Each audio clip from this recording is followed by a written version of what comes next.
사무엘이 말했습니다. 옛날 당신은 스스로 작은 사람이라고 겸손해하지 않았습니까? 그때 여호와께서 당신에게 기름을 부어 이스라엘의 왕으로 세우지 않았습니까?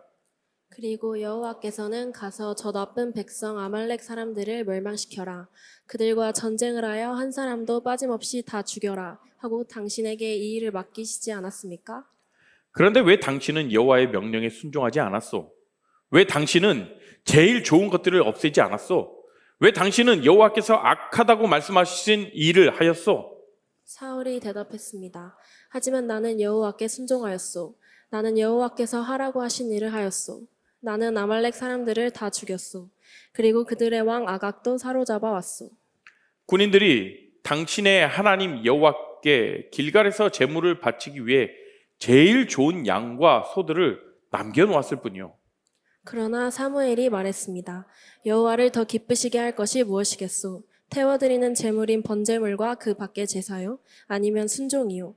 하나님께 순종하는 것이 제사보다 낫소. 하나님의 말씀을 듣는 것이 순양의 기름을 바치는 것보다 낫소. 함께 있습니다. 순종하지 않는 것은 점쟁이의 속임수만큼 나쁘고 교만한 고집은 우상을 섬기는 것만큼 나쁘오. 당신은 여호와의 명령을 듣지 않았소. 그러므로 이제 여호와께서 당신을 버려 왕이 되지 못하게 하실 것이요. 아멘. 자, 오늘 우리가 함께 보시면서 말씀을 보시면서 우리의 예배의 모습, 우리의 신앙의 모습을 우리가 함께 살펴보길 원합니다. 오늘 말씀의 제목은 신앙은 인격입니다 라는 제목으로 같이 말씀을 나눠보도록 하겠습니다. 자, 오늘 우리가 읽은 본문은요, 하나님께 사울 왕이 이제 버림받는, 하나님이 사울 왕을 버리시는 그런 내용입니다. 사울은요, 이스라엘의 제1대 왕이었습니다. 이스라엘의 1대 왕. 그런데 사울은요, 왕이 되기 전까지는 아주 겸손한 사람이었어요. 그러나 왕이 되고 나면서 점점 변하기 시작한 인물입니다. 어떤 일들이 있었냐면요, 왕이 되고 나서 자신이 하지 말아야 될 행동들을 많이 했어요. 제사장이 드려야 할 제사를 자신이 드려버리는 행위를 했죠. 한마디로 자기 위치를 모르는 사람이 되었어요. 그러자 하나님께서 그에게 경고하시죠. 그럼에도 불구하고 또 자기 마음대로 행동을 합니다. 어떻게 해요?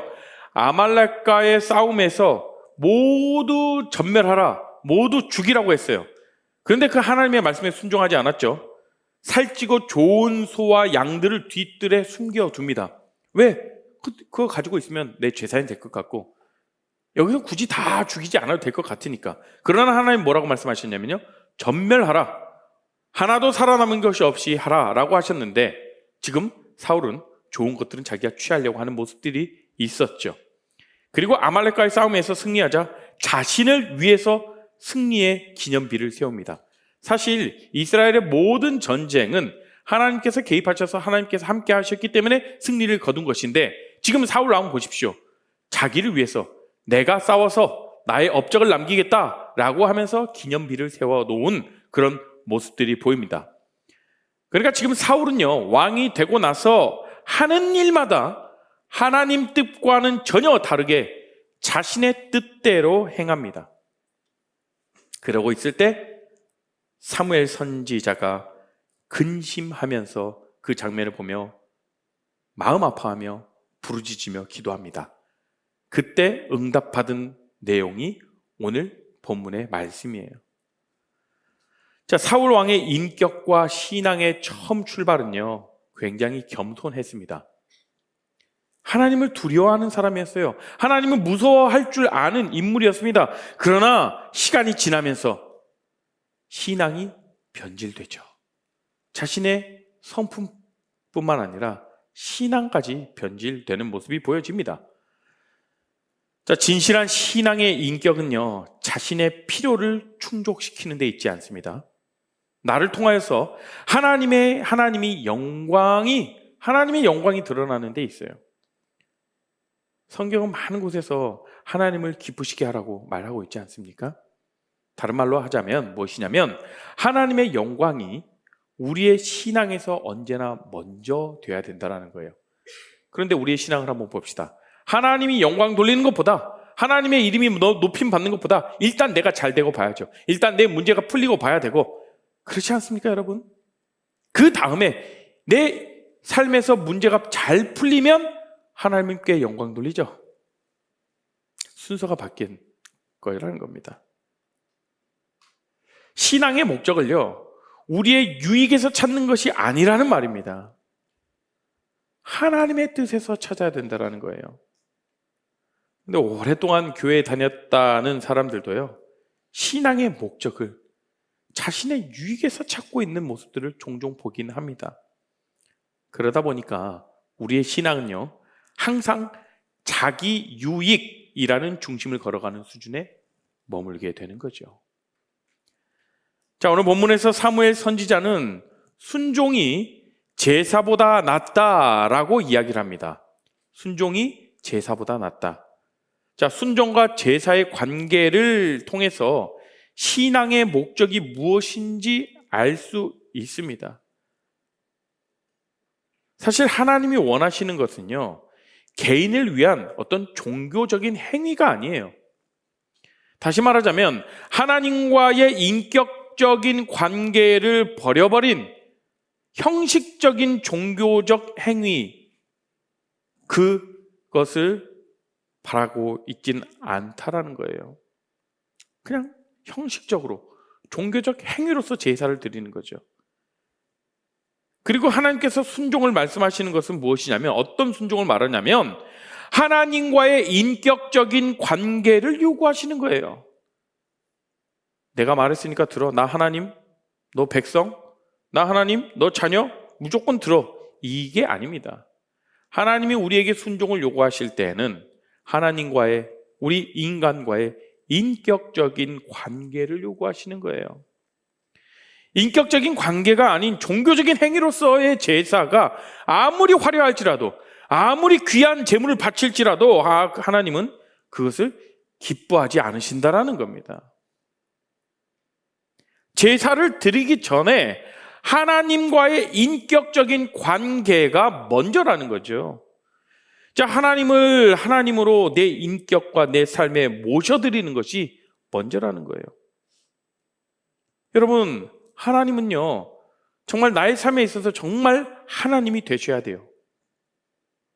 제가 질문을 한번 드려보겠습니다. 여러분, 하나님을 인격적으로 만났다. 하나님을 인격적으로 만난다는 건 무슨 말이에요? 하나님을 인격적으로 만났다. 그런 말 많이 하지 않습니까? 내가 하나님을 인격적으로 만난 때가 언제입니까? 라고 했는데, 그 인격적으로 만났다라는 것이 무엇인지, 하나님을 인격적으로 만났다는 것은요, 우리가 하나님을 인격적으로 대하기 시작했다라는 말과 같아요. 자, 늘 사람들은요, 자기가 원하는 것을 채워줄, 자기의 문제나 상황을 조금 바꿔줄 그런 신을 원하고 그런 하나님을 원합니다. 마치 어떤 소원이든 들어주는 그 램프의 지니와 같이 하나님은 그렇게 생각할 때가 있다는 거예요. 하나님은 마치 도구로, 사실 하나님이 진짜 원하셨던 것은 무엇이냐면요, 성경에 계속 언급되는 것처럼 저와 여러분의 관계를 항상 인격적인 관계로 하나님은 보셨어요. 노예로, 그냥 부려먹는 일꾼으로 이렇게 하신 게 아니라 하나님은요, 아들, 친구, 자기의 전 재산을 맡길 수 있는 그런 신뢰의 관계를 원하신 거죠. 이게 바로 하나님과 인격적으로 만났다는 겁니다. 하나님은 마치 무슨 수단으로 내 기도를 들어주셔야 되고 내 목표를 이뤄주셔야 되는 그런 수단으로 여기는 것이 아니라, 정말 하나님이 내 삶 가운데 내가 힘들 때 나의 위로자 되시고, 내 친구 되시고, 나의 인생의 벼랑 끝에 서 있을 때 나의 보호자 되시고, 나의 인도자 되시는 그 하나님이 만나는 것, 그것이 바로 하나님과 인격적인 만남인 것이죠. 여러분, 만약에 누군가와, 어떤 사람과 정말 인격적이고 정말 친밀한 관계가 형성되면 그 사람과 만날 때 어떤 목적이 있어서 만나는 거 아니지 않습니까? 저 사람을 내 삶의 어떤 수단과 도구로서 만나야겠다라고 하면서 그 사람과 관계하는 것이 아니지 않습니까? 그것처럼 인격적으로 만난다는 거는요, 내가 하나님을 인격적으로 대하기 시작했다라는 말이에요. 그렇게 하나님을 인격적으로 만나게 되면요, 나에게 하나님이 하나님 되심을 고백하게 됩니다. 그러면서 자연스럽게 하나님이 기뻐하시는 순도 100%의 순종까지 갈 수 있는 거예요. 하나님을 인격적으로 만나지 않았는데 어떻게 우리가 하나님의 말씀을 100% 기쁜 마음으로, 순수한 마음으로 순종할 수 있겠습니까? 하나님이 날 정말 사랑하신대, 하나님이 나와 함께 하신대, 하나님이 내 삶 위에 친구 되어 주신대 라는 것을 경험했을 때 하나님 나에게 무슨 부탁을 하거나 하나님이 나에게 큰 도전을, 손길을 내밀었을 때 네, 제가 주께 나아가겠습니다 라고 100% 우리가 순종의 발걸음을 내딛는 것 아니겠습니까? 하나님은 지금 그것을 원하시는 거예요. 우리의 예배의 형태, 우리의 봉사, 우리의 헌신, 이것보다도 가장 먼저 되어야 될 것이 무엇이냐면 하나님과 정말 인격적인 만남이 먼저다라는 것을 하나님은 이야기를 하시는 것이에요. 그런데 지금 사울을 보십시오. 처음에는 하나님과 인격적인 만남을 했습니다. 겸손한 사람이었어요. 그런데요, 하나님의 뜻과는 정반대로 자신의 뜻대로, 자신이 좋은 대로, 자신의 이익만을 위해서 계속해서 행동하는 모습들을 보여주지 않습니까? 그 결과 하나님이 사울을 버리십니다.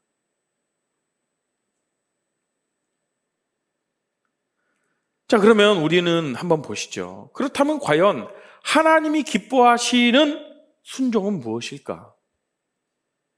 순종이 좋다라는 거 알겠어요. 그러면 하나님이 기뻐하시는 순종이 무엇일까요? 그것은 우리를 향한 하나님의 뜻을 깨닫는 거죠.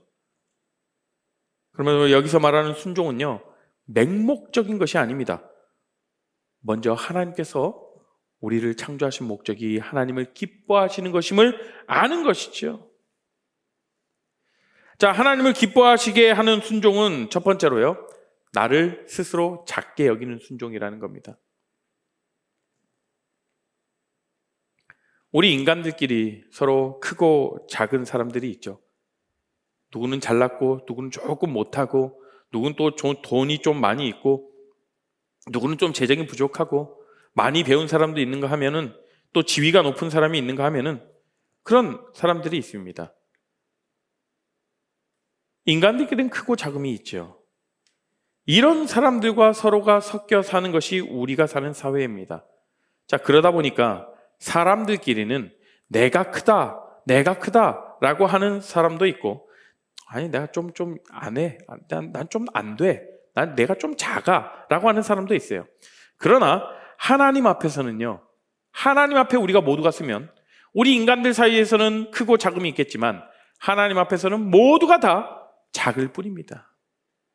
하나님 앞에서는 우리 모두가 잘난 사람이든 돈 많던 사람이든 잘 나가는 사람이든 모두가 다 보잘것없는 존재들이라는 사실이에요. 그런데 안타깝게도요, 사울왕은요, 하나님 앞에서까지 자신을 큰 사람으로 여기고 있어요.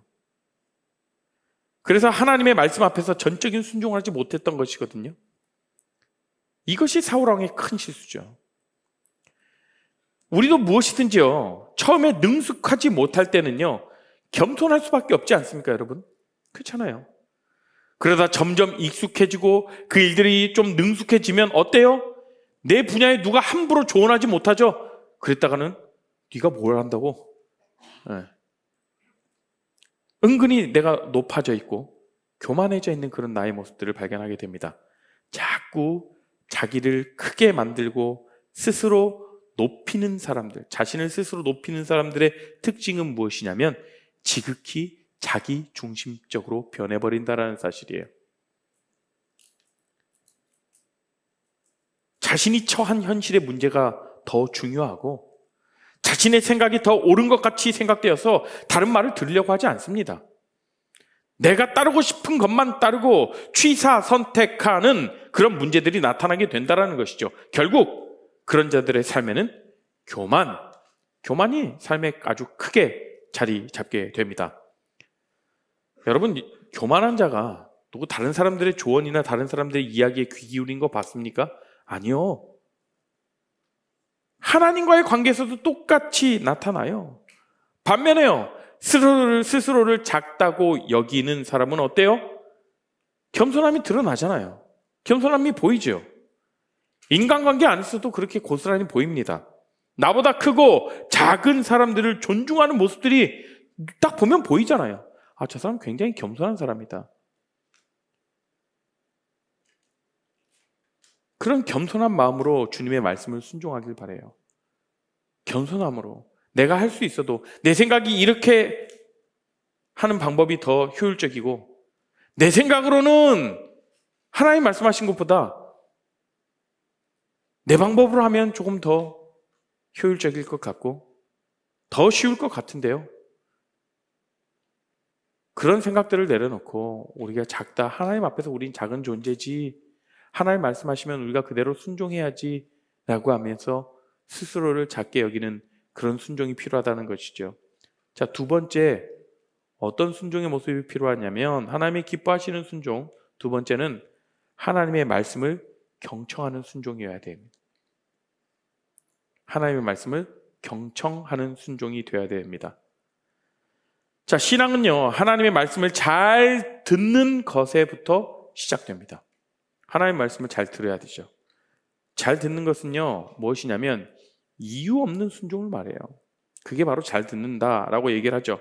하나님의 말씀에 이유를 달면 안 돼요. 하나님의 말씀은 언제나 옳기 때문에 하나님들 언제나 옳습니다 라고 우리가 그렇게 찬양하면서 하나님은 내 삶 가운데 관여하셔서 말씀하시면 이유를 달잖아요. 아니, 왜요? 이해가 안 되는데요. 그런데 사울왕은요, 하나님의 말씀에 절대적인 순종을 하지 않았어요. 아말렉과의 전쟁에서 사람이나 짐승을 다 죽이라고 말씀하셨는데도 불구하고 아각 왕과 좋은 소와 양을 살려두었죠. 그러면서 뭘 합니까? 변명합니다. 아니, 하나님께 제사 드리려고 했어. 아니, 지금 하나님께서 말씀하시는 게 그거예요. 누가 언제 나를 위해서 제사 드리라고 했냐? 그거 아니거든요. 그런데 지금 자기가 좋은 것들은 다 취해놓고 이제 그것을 제사장이 나무라니까 거기에 대해서 핑계를 대죠. 변명을 하죠. 아니, 하나님께 제사 드리려고 했다니까? 이게 뭐가 잘못된 거야?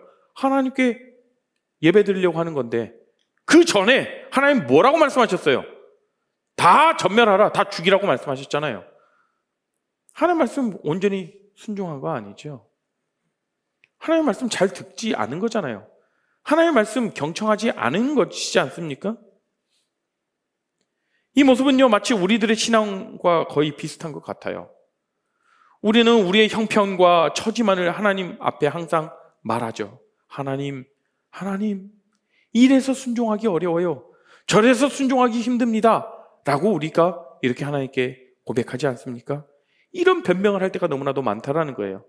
하나님이 우리의 형편을 몰라서 순종을 말씀하는 것 아닙니다. 우리의 형편 너무나도 잘 알고 계시죠? 나보다도 더 잘 알고 계시는 하나님, 그분이 우리 하나님인데 그런 하나님이 이 순종을 원하시는 것은 우리 신앙의 중심을 보시기 위해서 그러신 걸 겁니다. 하나님을 얼마나 사랑하는가를 보기 위해서죠. 아니면 나를 더 사랑하는 것인가? 자신을 더 사랑하고 있나? 이것을 보시기 위해 우리에게 순종을 요구하실 때도 있다라는 겁니다. 하나님의 말씀을요, 내가 듣고 싶은 것만 듣는 적극적 경청이 아닌 선택적 경청을 하고 있는 거예요. 내 삶에 좋은 것만, 내 삶에 이익되는 것만 골라서 선택적 경청하는 우리들의 모습이 있지 않습니까, 여러분? 자꾸 다른 소리에 귀를 기울이게 되고 주변의 사람들의 말에 흔들리고 자꾸 현실을 바라보게 되죠. 그 현실 앞에서 주님의 말씀에 순종할 수 없는 이유들을 무수히 드러냈습니다. 하나님 이래서 안 돼요, 저래서 안 돼요. 지금 이거 너무 아시잖아요. 그리고 그 이유들을 하나님께 들이밀면서 이래서 순종하기 어렵습니다. 아시죠? 이렇게 우리가 주님께 이야기할 때가 얼마나 많은지 몰라요. 그러다 보면 자꾸 내 삶에서 하나님 앞에 변명하기 급급한 신앙으로 살아가게 돼요. 여러분, 신앙생활하면서 하나님의 말씀을 기쁘게 순종하고 정말 하나님이 내가 인격적으로 하나님과 관계하고 있구나를 느끼면서 기쁜 마음으로 그렇게 자유함 속에서 신앙생활하면 어떻습니까? 좋겠지 않습니까? 그런데 지금 봐봐요. 변명하기 급급한 신앙 허덕이지 않습니까? 힘들겠죠. 그때라도 사무엘이 와서 사울 왕에게 왜 그랬습니까? 다 죽여라고 했는데 왜 다 안 죽였습니까? 그때라도 제가 잘못했습니다. 죄송합니다. 하나님, 다음부터 그러지 않겠습니다. 라고 하면 하나님 용서하시죠. 그런데 지저분하게 그게 뭡니까? 하나님도 알고 내 양심도 다 알고 있는데 변명하죠. 우리 때로는 우리 신앙 앞에서 그렇게 변명하는 삶을 살아가지고 있지는 않습니까?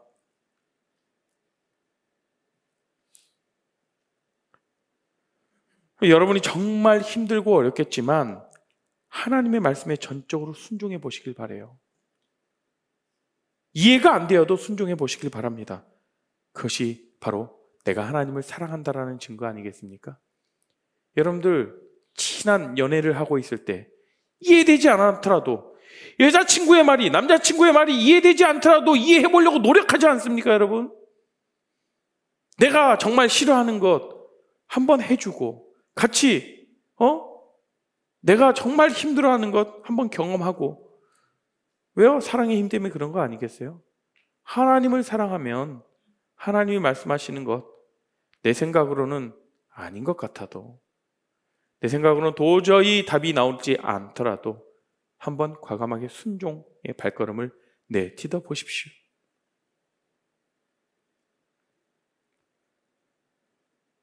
대표적인 인물 다윗이지 않습니까?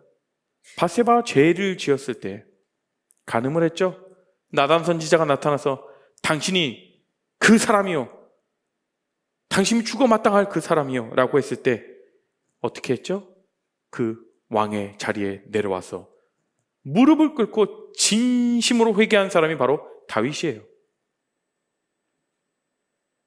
그것이 하나님의 용서를 넘어 하나님의 사랑을 받는 이유죠. 어쩌면 나중에 들통이 날 것 뻔히 알면서도, 알고 있는데도 계속 변명하는 것은요, 어쩌면 하나님을 기만하는 것일 수도 있습니다. 하나님을 우롱하는 그런 행위일 것입니다. 변명하지 말고 깨끗하게 우리가 잘못을 인정하며 나아가는 그런 귀한 신앙생활하는 우리 모든 청년 여러분들 다 되길 소망해요. 자, 이어서 오늘 말씀 23절에서는요 순종하지 않는 것에 대해서 언급합니다. 순종하지 않는 것 한번 읽어볼까요? 시작! 순종하지 않는 것은 점쟁이의 속임수만큼 나쁘고 교만한 고집은 우상을 섬기는 것만큼 나쁘고. 그러니까 뭐냐면 이런 거예요. 자, 순종하지 않는 것이 바로 뭐냐고 얘기하냐면 점치는 것과 똑같대요. 점쟁이들이, 무당들이 그 속임수를 치고 그만큼 나쁘다. 또 뭐라고 해요? 교만한 고집, 순종하지 아니하고 너희 뜻대로 그렇게 교만해서 높아진 마음으로 고집 부리는 것 뭐랑 동일하다고 얘기를 해요? 우상을 섬기는 것과 똑같다라고 얘기를 하고 있는 거예요, 지금. 아니, 난 하나님 안 믿는 거 아니에요. 하나님 믿어요. 그런데 순종하지 않는 것에 대해서 이렇게 강하게 말씀하신다라는 거예요. 그렇지 않습니까? 여러분, 아니, 하나님 믿는데 나 하나님 예배해요. 순종 한 번 안 할 수도 있지. 순종 안 하는 것 같고 이렇게까지 나를 우상 숭배하는 그런 취급을 할 수 있겠습니까? 라고 얘기할 수도 있겠죠. 자, 봅시다. 사울의 인생을. 사울, 하나님을 믿지 않는 게 아니에요. 하나님 믿는다니까요. 하나님을 외면하지도 않았어요. 그런데 지금 하나님께서 바라시는 게 무엇인지, 어떤 태도로 하나님의 말씀을 대해야 하는지 사무엘 선지자를 통해서 깨닫게 하고 있습니다. 하나님은 지금 우리에게 무조건적인 순종, 내 말이니 들어라고 하시는 게 아니라는 거죠. 우리들의 동기를 살피는 거라는 거죠. 우리들의 동기를 살피라는 겁니다. 우리 마음속에 숨어있는 것들을 끄집어내서 순수한 순종을 바라시는 거예요. 자, 순종하지 않는 것이 왜 점치는 자와 같은지를 알아야 돼요. 자, 말로는 하나님을 섬긴다고 해요. 그런데 실제로는 하나님의 말씀에 순종치 않는 신앙인들이 얼마나 많은지 몰라요. 사람들은 어려움이 닥치게 되면요, 지푸라기로 잡는 심정으로 하나님께 막 살려달라고 하나님께 매달려 기도합니다. 그러다가 하나님의 응답이 늦으면, 그러다가 기도의 응답이 계속해서 이루어지지 않으면 여러분의 기도가 이루어지지 않으면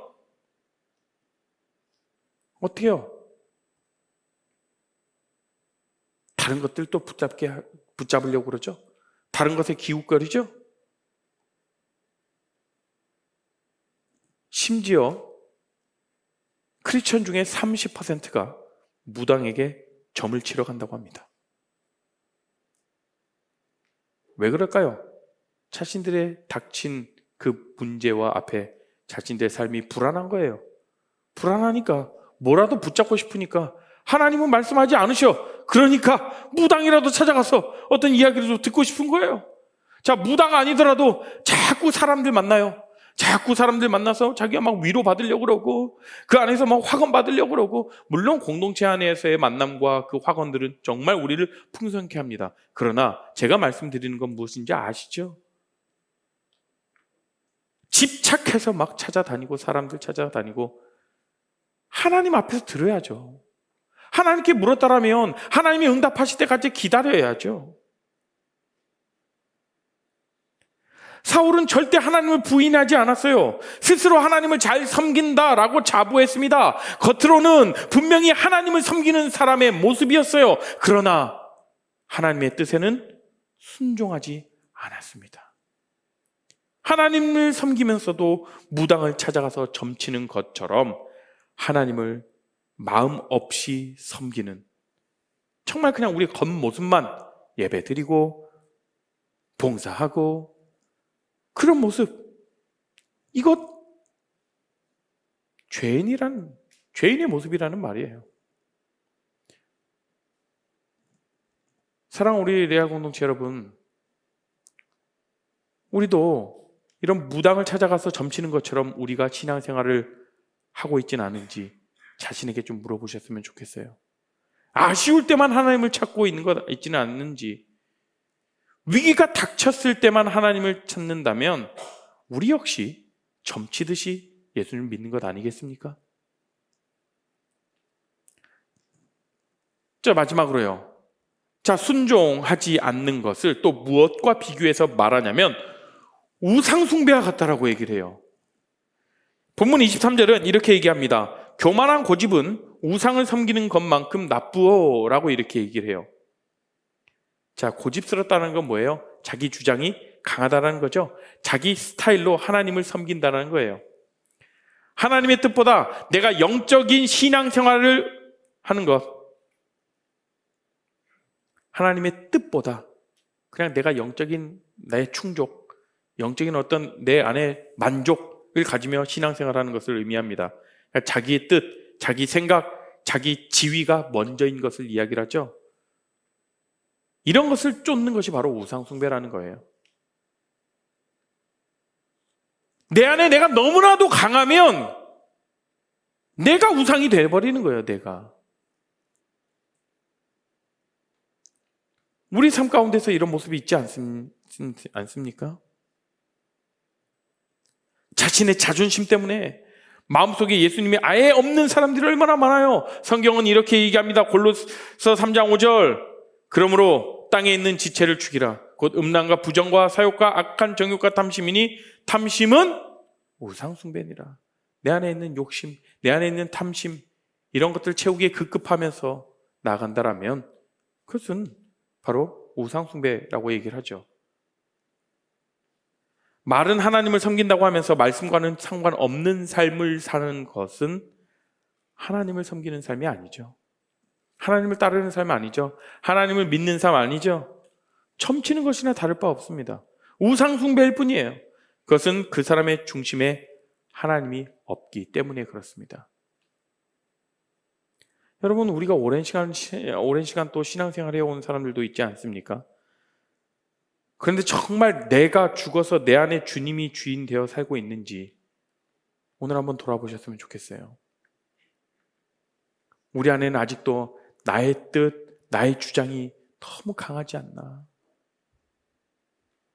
하나님을 섬긴다고는 하지만 아직도 내 안에 세상 정욕이 차고 넘치는지 아닌지 우리들의 모습을 좀 살펴보시길 바라요. 예수님은 우리를 향하여 말씀하시죠. 자기를 부인하고 자기 십자가를 지고 예수님을 따라오라고 말씀하셨습니다. 자기 욕망, 자기 생각, 자기 주장을 가지고 예수님을 믿는 것은요, 오늘 말씀하신 것처럼 점치는 것과 마찬가지입니다. 그것이 바로 우상숭배라는 것을 우리는 깨달아야 돼요. 사랑하는 청년 여러분, 신앙의 인격은요, 하루아침에 만들어지지 않습니다. 훌륭한 신앙의 인격은 우리 마음의 열매죠. 그런데 그 열매가 맺히기 위해선 많은 노력과 시간들, 에너지가 필요하고 들어가게 됩니다. 하루하루의 삶이 하나님과 동행하면서 우리가 영적인 삶으로 나아가시길 소망합니다. 그래서 우리는 바른 신앙의 인격을 가진 사람이 되려고 정말 몸부림쳐야 돼요, 여러분. 그냥 내가 신앙생활한다, 나 주일날 예배 드려, 주일날 교회 나가, 교회에서 봉사도 하고 셀 모임도 하고, 이 정도면 신앙생활하는 거 아니야? 라고 하겠지만 아니요, 신앙은 인격적이라는 것입니다. 하나님과의 인격적인 만남이 있을 때 우리의 신앙이 드러나게 되는 것이고 우리의 신앙이 빛이 나게 되는 것입니다. 오늘 말씀에서 사울의 모습을 통해서 우리의 신앙에서 우선돼야 할 것이 무엇인지를 보았어요. 하나님과의 인격적인 관계가 우선되어야 된다는 거예요. 하나님께 대한 행위보다 인격적인 관계에서 나오게 되는 그러한 순도 100%의 순종을 하나님은 원하십니다. 그리고 우리가 그것을 도전해야죠. 우리가 예배하고 봉사하고 이러한 주를 섬기는 모습이 중요하지 않다는 말 아닙니다. 그러나 그보다 먼저 우리 마음 가운데서 올라오는 기쁨 가운데서 네 주님, 제가 주의 말씀에 순종하겠습니다 라고 하는 그 순도 100%의 순종으로 주님께 나아가는 신앙을 갖길 소망합니다. 그런데 그 신앙은요, 하나님을 인격적으로 만났을 때 흘러나온다는 사실을 기억하시길 바라요. 따라서 신앙은 행위가 아니라 인격이라는 사실을 깨닫고 우리의 삶에서 온전한 마음으로 즉시 기쁨으로 섬길 수 있는 믿음 주시도록, 이번 한 주 그렇게 우리를 붙들어 주시도록, 그렇게 우리가 기도하며 주님께 우리가 정말 퓨어한 그런 순종의 발걸음을 내딜 수 있는 우리 모든 레알 공동체, 우리 모든 청년들 다 될 수 있도록 주님의 이름으로 축원합니다. 이 시간 우리가 같이 함께 찬양하며 나가실 텐데요, 우리의 도움이 되시고 우리의 삶 함께 하시는 주님, 믿음으로써 순종의 발걸음을 내딛습니다. 함께 찬양하며 나갑니다. 안개가 날 가리워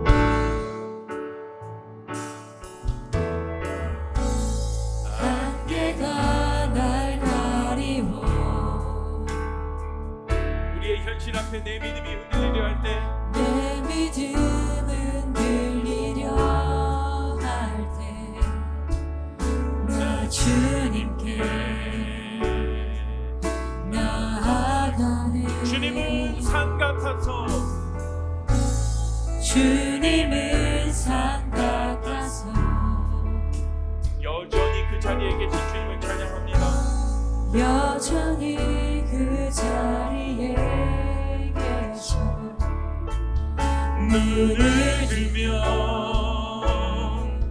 보이리라 날 위한 그 사랑. 주는 나의 도움이시며 주는 나의 도움이시며 주의 계획 영원하시네. 주의 계획 영원하시네. 주의 위험 앞에, 주의 위엄 앞에 믿음으로 순종해. 믿음으로 순종해 예배드리리. 주님께서 날 이끄시며 주님께서 날 이끄시며 주님께서 항상 우리가 함께 하십니다. 주가 항상 함께 하시네. 주의 사랑 안에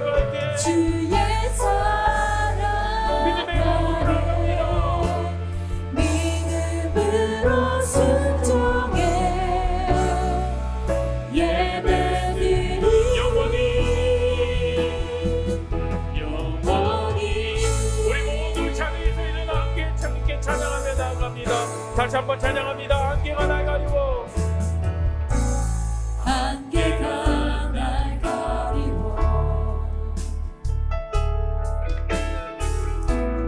내 믿음은 들리려 할 때 나 주님께 나아가니 주님은 상 같았고 주님은 상 같아서 여전히 그 자리에 계셔 눈을 들면 눈을 들면 보이리라 나면 주님의 그 사랑이 날 위한 그 사랑 주는 날 돕으시며 주는 나의 도우시며 주에게 우리가 주의 계획 영원하시네 주는 위험 앞에 믿음으로 순종해 예배드리리 주님께서 나의 삶을 이끌어 가십니다. 주님께서 날 이끄시며 언제나 우리와 함께 하시는 하나님을 찬양합니다. 주가 항상 함께 하시네 주의 사랑 안에 주의 사랑 믿음으로 안에 순종해 믿음으로 순종해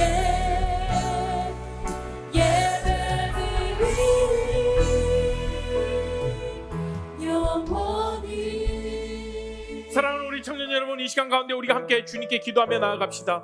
하나님, 그렇습니다. 하나님, 내 삶 가운데서 어떤 예배의 행위와 하나님께 대한 어떤 행위로서 자꾸 증명하려고 했는데 아닙니다. 하나님, 지금 이 시간부터는 하나님께서 우리에게 말씀하신 것에 우리가 순수한 마음으로 순도 100%의 순종을 내드릴 수 있도록 우리에게 믿음을 더해 주시옵시고 그에게 힘과 용기를 허락하여 주시라고 우리가 주여 한번 부르짖고 결단하며 기도하며 나아갑니다.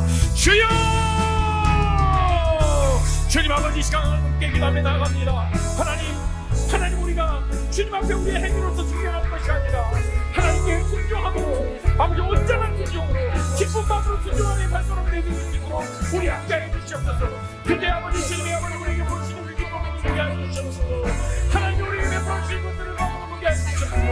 아버지, 주님께서 말씀하신 것처럼 순종이 제일 강단한다라고 하시오니 아버지, 주님 앞에 가장 주시옵소서.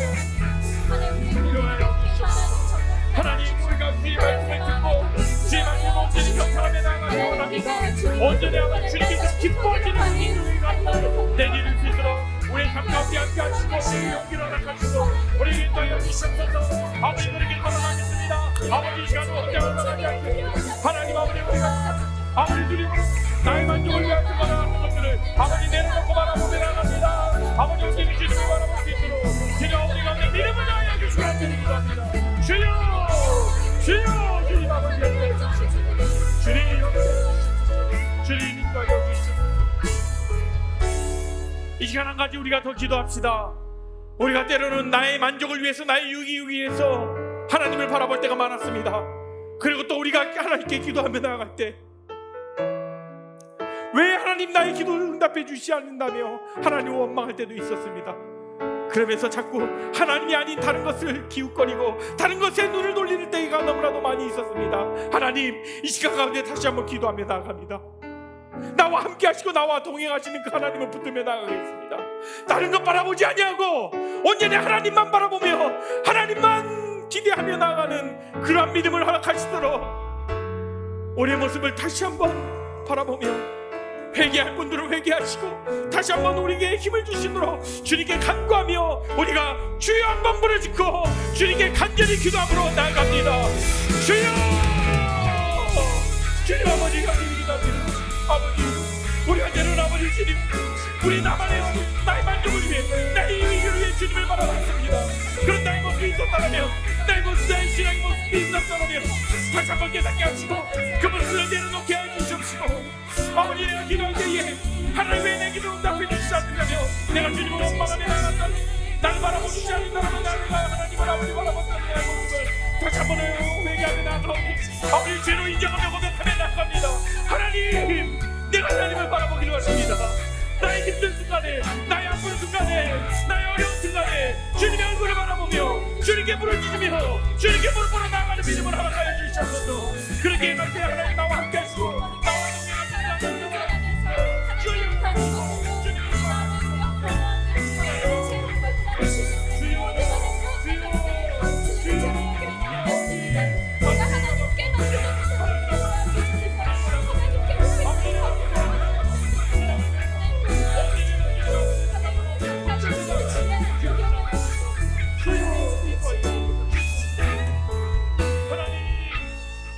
우리의 삶 가운데서 늘 언제나 함께 하신다라고 말씀하셨음에도 불구하고 우리는 우리의 상황을 보며 그 하나님을 바라보지 못할 때가 너무나도 많이 있었습니다.